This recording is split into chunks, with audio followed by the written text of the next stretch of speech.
Okay, let's just get right to it. The pap smear? It's over.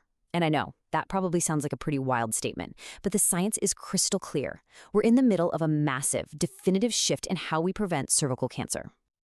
I mean, for decades, right, the pap smear was the gold standard, the undisputed champion. But now there's a new contender in the ring, and it's not just a little better. Major health organizations are calling it the new gold standard.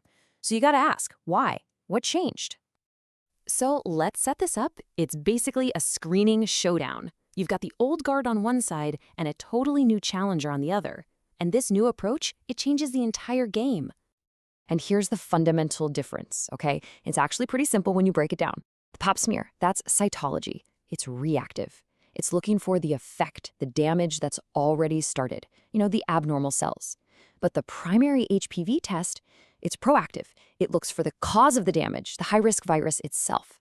Think about it this way. One test finds the smoke, the other finds the person who lit the match. Which one would you rather find? Now, to really get why looking for the virus is such a big deal, we have to talk about HPV.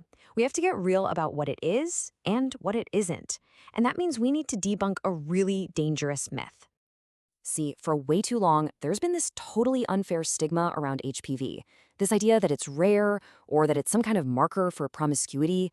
That's not just wrong, it's actively harmful. So let's just throw that idea out and look at the actual numbers. 80%. No, seriously, let that number sink in for a second. 80% of sexually active people will get HPV. This is not some rare thing that happens to a few people. It is a nearly universal part of being a sexually active human. Getting HPV is the norm, not the exception. And here's the other side of that coin, which is just as important. In about 90% of those cases, your immune system just handles it. It clears the infection all on its own, usually within 2 years, no problem. So, if getting the virus is normal and our bodies usually clear it, what's the actual problem we're trying to solve here? The real danger comes down to one word: persistence. This is the term you need to know. It's when one of those high-risk types of HPV, and there are about 14 of them that are linked to cancer, doesn't get cleared. It just sticks around for years. That's when the virus gets its chance to really start causing trouble. So what kind of trouble are we talking about? Well, when you have a persistent high-risk HPV infection, what's happening is basically a slow-motion hijacking of your own cells. The best way to think about it is like a car's safety system. So first, the virus sneaks its DNA into a healthy cervical cell. Then a viral protein called E6 comes along and just cuts the brakes. It does this by destroying the cell's main tumor suppressor, a thing called P53. At the exact same time, another protein, E7, jams the accelerator pedal to the floor by messing with the cell's growth regulator. So what do you have? No brakes? Accelerator jammed down? The cell just starts dividing like crazy, completely out of control. And that's the beginning of cancer. And once scientists really understood that hijacking mechanism, it became obvious why the global medical guidelines had to change. The evidence was just too overwhelming to ignore. I mean, look at this. The World Health Organization, just this year, 2024, put it bluntly. Nearly all cases of cervical cancer, we're talking 99%, are linked to a high-risk HPV infection. It's not one of several factors, it is the factor. So here's the conclusion, and this is so important. HPV isn't just a risk factor, like, say, smoking is for lung cancer. No, it is the necessary cause. Let me say that again, the necessary cause.